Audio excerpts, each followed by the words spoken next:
Give a man a fish, and he'll eat for a day. But teach a man to fish, and he'll eat for a lifetime. Nowhere is that proverb more true than in today's educational system. Today we are exposing kids to life, but not teaching them how to live it. We're giving them information, but not teaching them how to use it.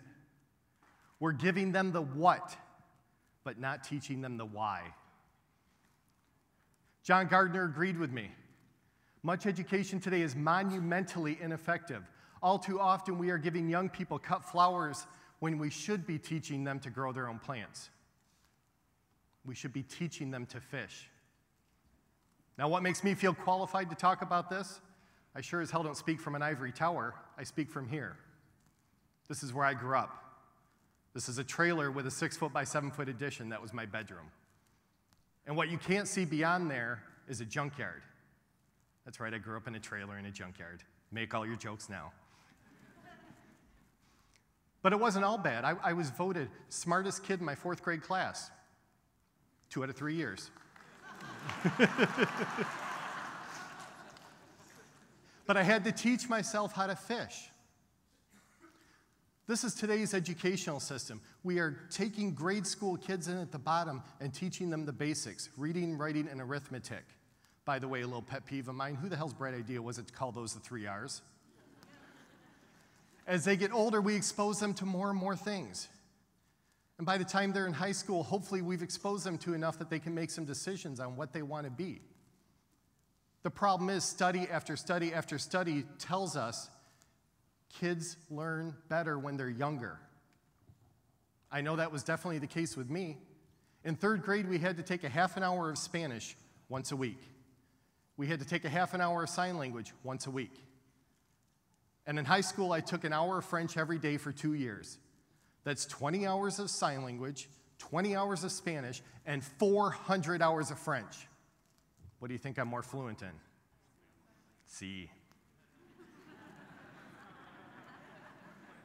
How about instead we take that triangle and turn it upside down and give kids a strong foundation by exposing them to things when they're young, before their prejudices can set in, before they can say science isn't cool, math isn't cool, art isn't cool.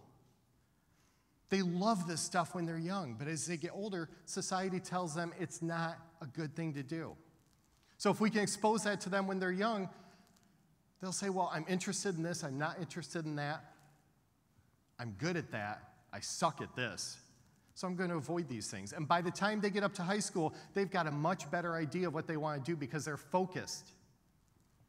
And if we can help them focus, maybe we can increase this number. My second idea, this isn't a real program, I just invented it on my couch within the last couple weeks, Learn and Earn in Michigan. I think the numbers work that the state of Michigan could say we are going to pay anybody's tuition, books and tuition. In exchange, you live and work here for 2 years. The taxes from those high-paying jobs would more than make up for any tuition outlay from the government. And by the time they got done with 4 years of college and 8 years of payback, they'll be 30 years old. They'll have a house, a spouse, and 2.3 kids. They will be here to stay. And so will the businesses that are attracted by educated people. One half who graduate from college never read another book. That's an amazing statistic. And it was true. And it's still true to a large degree. But 30 years ago, that was okay. 30 years ago, the shelf life of a college education was 15 to 25 years, which meant whatever you learned wouldn't become outdated for at least 20 years. The shelf life of a college education now is 18 to 24 months, which means whatever you're learning today, you'll probably have to relearn in a couple years because the rate of change is increasing. So colleges need to have a little more flexibility. They need to be faster to the draw and use a little bit what I call junkyard math. 4 equals 1. Instead of a 4-year degree, we do a 1-year degree. I mean, if you take the first 2 years of a college degree, it's pretty much basics anyways. It's the 3 R's you should have learned 10 years ago. And it's another year full of electives, underwater basket weaving and poetry history. Take those away, and you've got 12 to 18 months worth of valid, focused classes. Now, I'm not talking about learning for the sake of learning. I'm talking about learning for the sake of earning.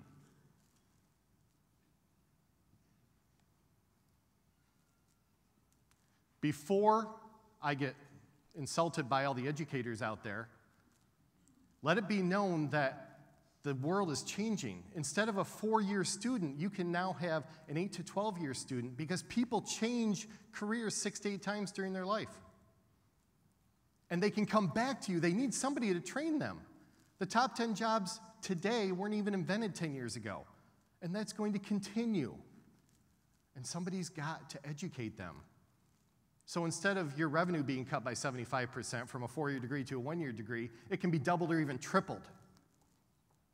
I'm sure the educators will love that. Thomas Jefferson said, every generation needs a new revolution. This can be our revolution. Fixing the educational system can be our revolution. We can teach the youth of today how to live in the world of tomorrow. We can not only give them the what, we can teach them the why. All we need to do is teach them to fish. Gracias. Thank you.